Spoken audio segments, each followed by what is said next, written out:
ka mo dyan, nadagog ito dyan. Hindi ko tabat may magkapot siya ito dyan. Yan naman ng pikarang bigyan, di aram. Hindi na mo. Ano lang, hindi mo lang makastorya. Arayok na ito. Arayok. Sa pangalan po ng dakilang Panginoong Jesucristo, sa magandang hapon po sa bawat isa. At magandang araw naman sa mga kapatid sa Espiritu. Siguro po kung mapapansin natin, napakaganda po ng biyaya ngayong hapon. Dahil sa bawat nagsasalita o nagbibahagi ng Ebanghelyo, nakukuha yung mga tunay na mensahe na nais ng Diyos na ipahatid sa bawat isa sa atin. Kaya tayo pinagsama-sama galing sa iba-ibang puok. Nandito tayo sa lugar na ito para pakinggan natin yung aral na nais ng Diyos, masumpungan natin at makarating sa ating mga tainga upang ito'y maisapamuhay natin. Ang bibigyan po ng buhay, ang ayon sa unang sulat ni Apostol Pablo sa mga taga-Corinto, sa Kapitulo 2, versikulo 6 hanggang 16. Gayunman ay nagsasalita kami ng karunungan sa mga may gulang, bagaman hindi ng karunungan ng sanglibutan ito, unang mga may kapangyarihan sa sanglibutan ito, na ang mga ito ay nangauuwi sa wala. Dito po, ang pinag-uusapan dito na binabanggit ni Apostol Pablo, yung tinatawag na dalawang uri ng karunungan. Karunungan ng sanlibutan ito at karunungan ng Diyos. Ano po ba yung karunungan ng sanlibutan ito? Yun po yung mga galing sa mga eksperimento, galing sa mga haka-haka, galing sa mga pag-aaral ng mga discovery, na yan po lahat, sabi nga, nangauuwi sa wala. Dahil nagmula lang po yan sa sariling mga pag-iisip ng tao. Pero po, ang karunungang sinasabi dito ni Apostol Pablo, kundi sinasalita namin ang karunungan ng Diyos sa hiwaga. Paano pong naging hiwaga? Dahil kumbaga, sabi dito, yaong karunungan na itinilaga ng Diyos bago nilalang ang mga sanglibutan sa ikaluluwalhati natin. Kaya kung pag-aralan po natin mga kapatid, yung karunungan mula sa Diyos, kumbaga, nagiging kamangmangan sa pamantayan ng tao. Imagine na lang, sabi dito sa sunod, na hindi napagkilala ng sinumang pinuno ng sanglibutan ito sapagkat kung nakilala sana nila, ay di ipinako sa krus ang Panginoon ng kaluwalhatian. Na kung aaralin po natin, ang akala ng mga nakapaligid sa ating dakilang Panginoon, na totoo hindi nila nakilala ang Panginoon, ipinako nila sa krus, ay nagtagumpay na sila. Dahil napatay nila yung isang tao na nagiging sagabal sa mga parisiyo, sa mga eskribas, at sa mga marurunong doon na nakapaligid sa ating dakilang Panginoon. Pero hindi nila nalaman o napagtanto na kinakailangan palang mamatay talaga ang ating dakilang Panginoon, na ang akala nila nagtagumpay na sila, pero hindi pala. Dahil kinakailangan pala yung mangyari at doon ipakikilala ang karunungan ng Diyos.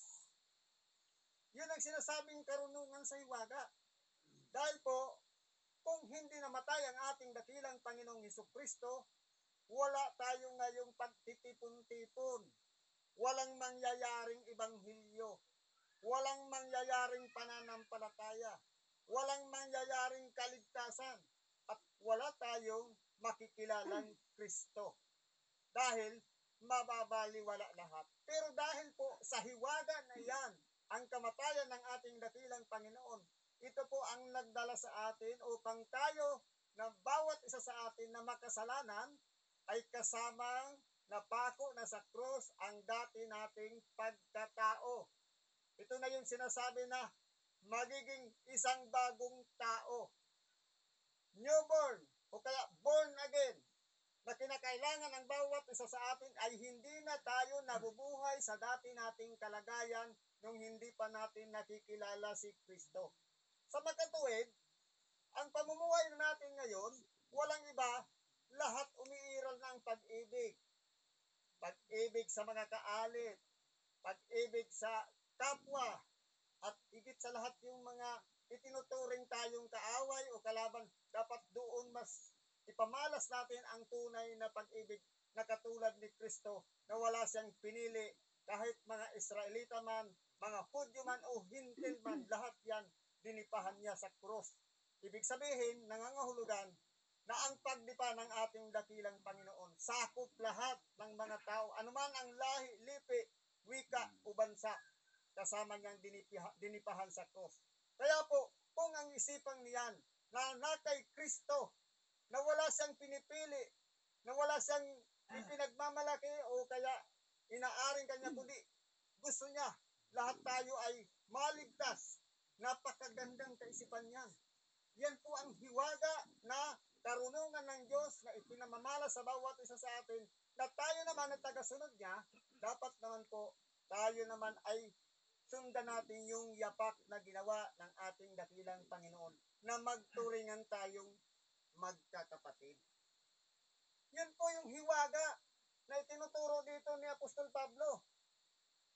Sabi dito, datapwat gaya ng nasusulat, ang mga bagay na hindi nakita ng mata at di narinig ng tainga, ni hindi pumasok sa puso ng tao anumang bagay na inihanda ng Diyos sa kanila na nagsisiibig sa Kanya. Kaya ang susi po para malaman natin yung mga bagay na yon na hindi pumasok sa tainga, ni hindi natin napakinggan, o hindi natin, sabi dito, ni hindi pumasok sa puso ng tao, sa oras na umiral ang pag-ibig, makukuha natin yung mga malalalim na bagay ng Diyos na hindi mapagtanto ng ating mga kaisipan, na ito ay, kumbaga, ang kaisipan kasi natin, limitado lang. Yung nai-imagine natin, yung laman ng utak natin, limitado lang. Dahil itong katawan na ito, may hangganan, may kamatayan. Pero ang mula sa Diyos, walang hanggan. Walang simula. Kaya ang nais niya, tayo naman galing sa tao na mula sa alabok na may kamatayan at may hangganan, dapat papunta na tayo doon sa inihanda na Diyos na walang hanggan. Dahil siya po ay walang hanggan. At tayo naman ay pagkakalunan niya ng buhay na walang hanggan. Kaya ang ipinangaral po sa atin ang Ebanghelyo, walang hanggan. Kaya po tayo nandito nagkakasipon-sipon. Ngunit, ang mga ito ay ipinahayag sa atin ng Diyos sa pamamagitan ng Espiritu, sapagkat nasisiyasat ng Espiritu ang lahat ng mga bagay, oo, ang mga malalalim na mga bagay ng Diyos. Kaya kung titignan po natin, mga kapatid, mayroon tayong mga matututunan na mga aral na minsan hindi pa sumagi sa isipan natin, ninapakinggan pa natin. Dahil po, yan po ang tunay na hiwaga na nasasaliksik ng Espiritu. Kaya kung titignan po natin, mga kapatid, ang mga malalalim na bagay na sisiyasat ng Espiritu, ni maging ng sarili nating Espiritu. Kung ano ba ang pagkatao natin, kung ano ba tayo sa harapan ng iba, kung ano ba ang tayo ay nasa mabuti bang kalagayan o nasa masamang kalagayan, o nasa sakop tayo ng kasamaan o kabutihan. Lahat kung yan nasasaliksik ng Espiritu. Sapagkat sino man sa mga tao ang nakakakilala ng mga bagay ng tao, kundi ang Espiritu ng tao na nasa kanya. Gayon din naman ang mga bagay ng Diyos ay hindi nakikilala ng sino man maliban na ng Espiritu ng Diyos. Kaya po kung titingnan po natin, ang lahat ng mga malalalim na bagay sa sarili natin, nasasaliksik yan ng sarili nating Espiritu. Yun na yung sinasabing budhi. Kaya anumang mga tinatago-tago dyan, mga agam-agam, mga duda, yung mga pananaghili, mga mga masasamang bagay, nasasaliksik lahat yan ng Espiritu.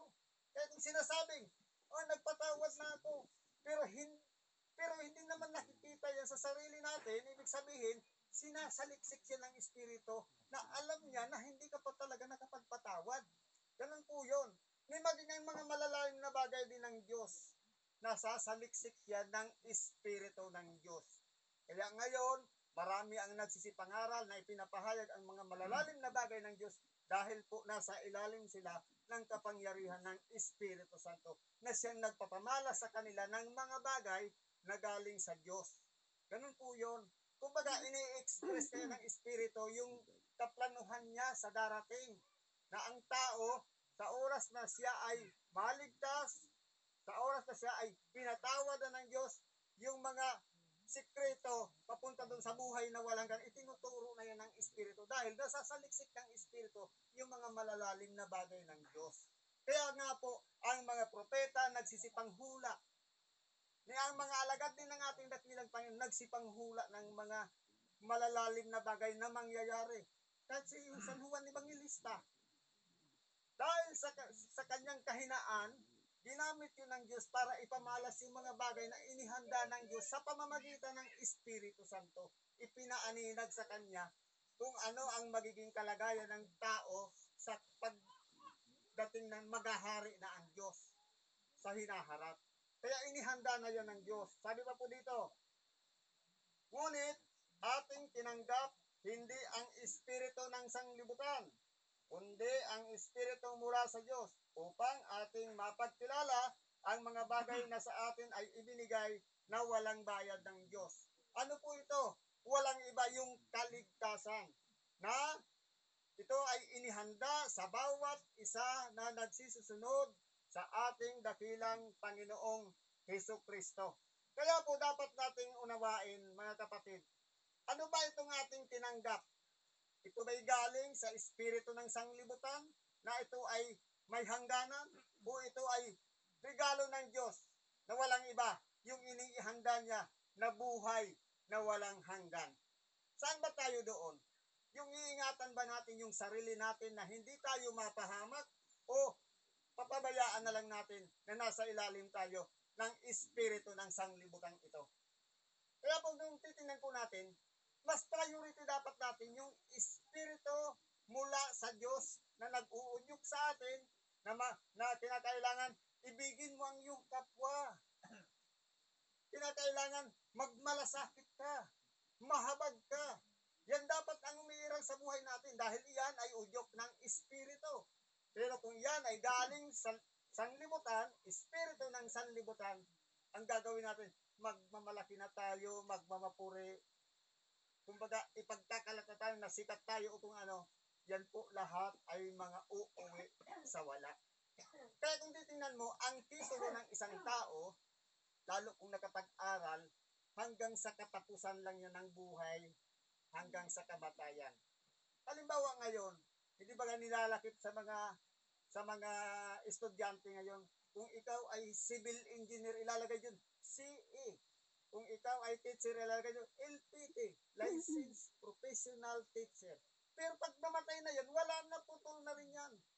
Pero yung inihanda ng Diyos na spiritual na kalagayan na buhay na walang hanggan, yan po ay wala po yung makakaalis sa atin. Kaya yun po ang pagkanasain, yung mga bagay na maka-spiritual at hindi ang mga makasanlibutang bagay.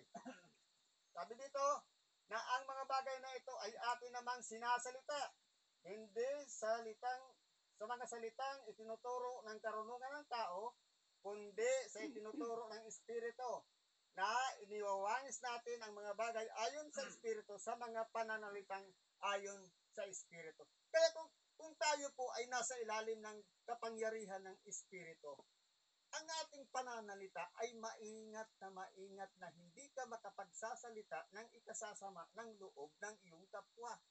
Sa makatuwid, kumbaga, mabunga sa pagbibitaw pala ng salita. Kung maalala natin, hindi baga kahit si Simon Pedro, nung itatwa niya ang ating dakilang Panginoon, nakilala siya ng mga ng isang babae doon habang siya'y nagpapainit doon sa apoy. Na pagkikilala ko, nakasama ka niya dahil sa iyong pananalita. Ibig sabihin, kung halimbawa ang pananalita natin mabunga, yung baga panghalina, at saka hindi nakakasakit ng kalooban ng kapwa, yun po ang pagkakakilanlan na tayo nasa ilalim ng kapangyarihan ng Espiritu ng Diyos. Pero kung palamura, palabintang, at kung ano-ano pang mga makasanlibutang bagay, galing naman yan sa Espiritu ng sanglibutan. Kaya alin po ang iibigin natin? Alin ba ang nananalaytay sa buhay natin? Espiritu ng Diyos o Espiritu ng sanglibutan na doon tayo'y napaiilalim? Na iyan po ay papunta lahat sa kapahamakan. Ngunit ang taong ayon sa laman ay hindi tumatanggap ng mga bagay ng Espiritu ng Diyos. Totoo po.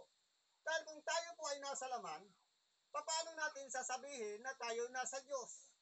Halimbawa, galit ka sa iyong kapwa, paano mong masasabing nasa Diyos ka? May galit nga. Kaya kung talagang ikaw ay nasa Diyos, dapat wala kang galit. Marami kang lahat kaibigan mo, lahat kasundo mo, dahil nasa ilalim ka ng kapangyarihan ng Espiritu ng Diyos. Kasi malinaw dito, ang taong ayon sa laman, ano po ba yung ayon sa laman? Kapag makalaman yung ating ginagawa, hindi, sabi dito, ay hindi tumatanggap ng mga bagay ng Espiritu ng Diyos. Hindi po talaga kasi yan pwedeng pagsamahin yung taong nasa ilalim ng laman at nasa ilalim ng Espiritu. Dahil magkalaban nga po ang laman at Espiritu. Ang gusto ng laman, sariling kapanyagan, sariling kapurihan. Pero ang gusto ng Espiritu, magpakumbaba ka. Dahil yan ang hinihiling ng Espiritu. Yan ang Espiritu ng karunungan ng Diyos sa makatuwid ang ating dakilang Panginoon. Ang naging susi niya lang ng pagtatagumpay sa ibabaw ng sanglibutan, walang iba, yung tapakumbabaan. Kaya siya nagtagumpay dito sa ibabaw ng sanglibutan. Ngayon, kung tayo naman nasiraran ng Espiritu ng Diyos, ang ipaiiral din natin kapakumbabaan, sigurado po magtatagumpay din tayo dito sa ibabaw ng sanglibutan. Dahil yun ang susi na ibinigay ng ating dakilang Panginoon na halimbawa na dapat nating sundan, yung kapakumbabaan.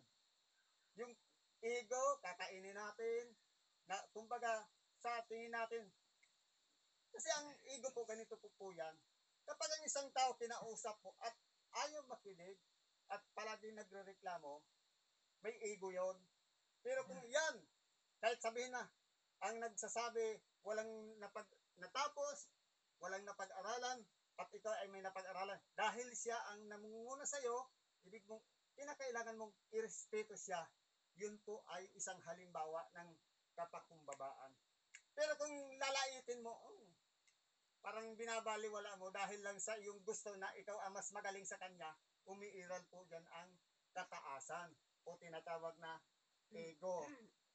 Sabi dito, ngunit ang sa Espiritu ay nagsisiyasat sa lahat ng mga bagay at siya'y hindi sinisiyasat ng sinuman.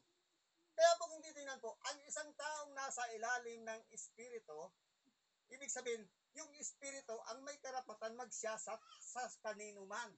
Pero hindi po siya pwedeng siyasatin nino man. Dahil nakasulat dito, ngunit ang sa Espiritu ay nagsisiyasat sa lahat ng mga bagay. Lahat ng mga pangyayari na sisiyasat ng Espiritu.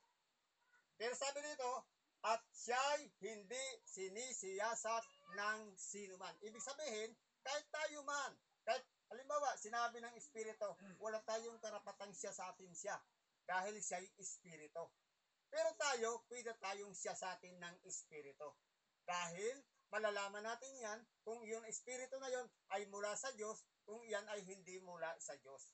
Yung magiging resulta o magiging bunga kung paano tayo sinusuri at sinasaliksik ng Espiritu. Sapagkat sino ang nakakakilala ng pag-iisip ng Panginoon? Ito ang tanong. Sino ba ang nakakaalam ng pag-iisip ng Panginoon upang pangunahan siya? Kung ang ating dakilang Panginoon nga, bagamat sinabi ng maraming mga tao, kamangmangan ng kanyang ginawa, na nagpakamatay sa cross. Pero yun pala ay karunungan ng Diyos. Karunungan ng Diyos na inihanda ng Ama bago pa nilikha ang sanglibutan. Pero ang tao, dumating lang sa gulang na 20, 40, o 50, mas marunong pa sa magulang. Kapag minsan, nawawala na yung respeto sa magulang doon sa nagtuturo. Sa halip na makinig sa mga turo na itinuturo ng nakatatanda, ang nangyayari, mas pinalalagay niya pa sa kanyang sarili na mas magaling pa siya sa tagaturo. Kaya po, kung ang ating dakilang Panginoon, walang nakakasaliksik ng kanyang pag-iisip. Pero, sa kapagkumbaba ang ginawa niya, naging kamangmangan sa mga tao na nakapaligid sa kanya, yun pala ang pinakasikreto ng ating dakilang Panginoon. Bagamat nilait nila, pinapatay nila ang ating dakilang Panginoon, pero nagtagumpay siya. Dahil yun ay nakatakda na kinakailangan niyang gawin, ganasin, upang ang tao ay maibalik niya sa Diyos at mapatawad ng mga kasalanan dahil sa dugong ibinuwis niya, inialay niya doon sa cross ng Kalbaryo para bumuhos, para ang tao muling patawarin ng Diyos at magsipanumbalik sa Diyos. Kaya po, kung ang ating dakilang Panginoon, hindi natin natatalas ang kanyang pag-iisip. Sabi dito, sino ang nakakilala ng pag-iisip ng Panginoon upang siya'y turuan niya? Tatapat, nasa atin ang pag-iisip ni Kristo. Kaya pasalamat tayo kung ang pag-iisip ni Kristo. Kasi nagpakumbaba, nasa isip din natin. Magiging mapalad ang taong yaon na napasakop sa ating dakilang Panginoong Jesucristo. Kaya salamat sa Diyos kung ito'y naunawaan natin. Napakinggan natin ngayon sa oras na tayo'y dumako dito sa pook na ito. Salamat sa Diyos at binigyan tayo ng sapat na karunungan para unawain lahat ang mga ebanghelyo na ipinahayag sa araw ito. At magandang hapon sa bawat isa sa atin.